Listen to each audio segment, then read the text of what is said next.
قم اللیل الا قلیلا، اے میرے حبیب اتنی بھی نمازیں نہ پڑھو، تھوڑی دیر کے لیے جا کے آرام بھی کر لو۔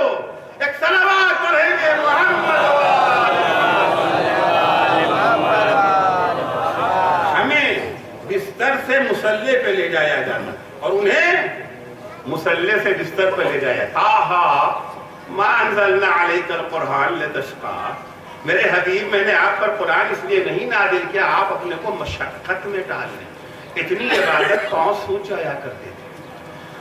وَلَا تَهِنُوا وَلَا تَحْزَنُوا، تمہیں سربلندی چاہیے تو سنو۔ پہلی چیز اللہ کے قوانین کی تعمیل میں سستی مت کرو۔ دوسری شرط کیا ہے؟ وَلَا تَحْزَنُوا، اس راہ میں جو مشکلیں پیش آتی ہیں ان مشکلوں کو دیکھ کے گھبراؤ نہیں، غمزدہ نہ ہو، رنجیدہ نہ ہو، ہنسی خوشی انہیں برداشت کرو۔ وَأَنْتُمُ الْأَعْلَوْنَ إِن كُنتُم مُؤْمِنِينَ، وہ دو عمل صالح کا نمونہ پیش کیا تھا اور اس کے ہمراہ ایمان اور عمل صالح اگر ہوگا، انتم الْأَعْلَوْنَ، سربلندی تمہارا مقدر ہے، سرافرازی تمہارا مقدر ہے، سرکوبی تمہارے دشمنوں کے نصیب۔ تمہیں ٹینشن فری لائف چاہیے، قرآن مجید کہتا ہے تمہیں ٹینشن فری لائف ہم دیں گے، شرط وہی ہے ایمان اور عمل صالح۔ ایمان اور عمل صالح، من عمل صالحا من ذکر او انثی وہو مؤمن، عورت ہو یا مرد، کوئی فرق نہیں ہے۔ اللہ نے مرد و زن میں ذمہ داریوں میں تو فرق رکھا ہے، اجر و ثواب میں کوئی فرق نہیں رکھا ہے۔ یاد رکھیے گا، حقوق زن کی حمایت کا نعرہ لگانے والے اسلام سے حقوق زن سیکھے۔ اللہ نے جسمانی ساخت میں فرق کے بنیاد پر ذمہ داریوں میں تو فرق رکھا ہے، اجر و ثواب میں فرق نہیں رکھا۔ جتنا اجر مرد کا ہے اتنا ہی اجر عورت کا ہے۔ ایسا نہیں ہے کہ ثواب جب ملے گا تو ایک رکعت نماز اگر مرد نے پڑھا تو ایک رکعت کا ثواب، عورت نے پڑھا تو آدھی رکعت کا ثواب۔ اجر و ثواب میں برابر کوئی فرق نہیں ہے۔ من عمل صالحا من ذکر او انثی وہو مؤمن، جو کوئی بھی ایمان کے ہمراہ مرد ہو یا عورت عمل صالح بجا لائے گا ایمان کے ہمراہ، ہم اسے انعام کیا دیں گے؟ فَلَنُحْيِيَنَّهُ حَيَاةً طَيِّبَةً، ہم اسے ٹینشن فری لائف دے دیں گے، حیات طیبہ جس میں کوئی اضطراب نہیں ہے، کوئی پریشانی نہیں ہے، سکون ہی سکون ہے، چین ہی چین ہے، ٹینشن فری لائف ہے۔ یہ چیزیں تو ہو گئیں، اب آخری چیز ہماری خواہش کیا؟ آخرت کے لیے جنت کی خواہش۔ سرکار ختمی مرتبہ بھی یہاں سہارا دیتے ہیں۔ حضور فرماتے ہیں تقبلوا لی بستن، 6 چیزوں کی ذمہ داری تم سے چاہتا ہوں، 6 چیزوں کی ضمانت تم دے دو۔ اتقبل لکم بالجنہ، جنت کی ضمانت میں تمہیں دیتا ہوں۔ کس سے خطاب ہے پیغمبر کا؟ صاحبان ایمان سے، جو ایمان لا چکے ہیں، یعنی ایک شرط بظاہر ایک شرط پوری ہو چکی ہے، اللہ پر ایمان، اور جن جن چیزوں کو اللہ نے نازل کیا ہے ان سب پر ایمان۔ بما انزل اللہ، اللہ پر ایمان، فرشتوں پر ایمان، قیامت پر ایمان، انبیاء پر ایمان، ائمہ پر ایمان، صفات پروردگار پر ایمان۔ یہ سارا ایمان ہو گیا، کافی ہے؟ کافی ہے؟ نہیں، ایک شرط پوری ہوئی ہے، دوسری شرط باقی ہے، اور دوسری شرط بھی ایسی شرط ہے جو پہلی شرط سے الگ نہیں ہو سکتی۔ ان میں جدائی ممکن نہیں ہے۔ کبھی کبھی 2 چیزیں ہوتی ہیں جن میں جدائی ممکن ہوتی ہے۔ مثال کے طور پر یہ مائکروفون یہاں اور ہم یہاں ہیں، ہو سکتا ہے کہ ہم ہوں اور مائکروفون نہ ہو، مائکروفون ہو اور ہم نہ ہو، دونوں کا وجود مستقل الگ الگ۔ مگر کچھ چیزیں وہ ہوتی ہیں جب تک وہ باہم نہ ہوں گی وجود ممکن ہی نہیں ہے۔ کیا ممکن ہے؟ سورج سے آپ روشنی کو الگ کر دیں،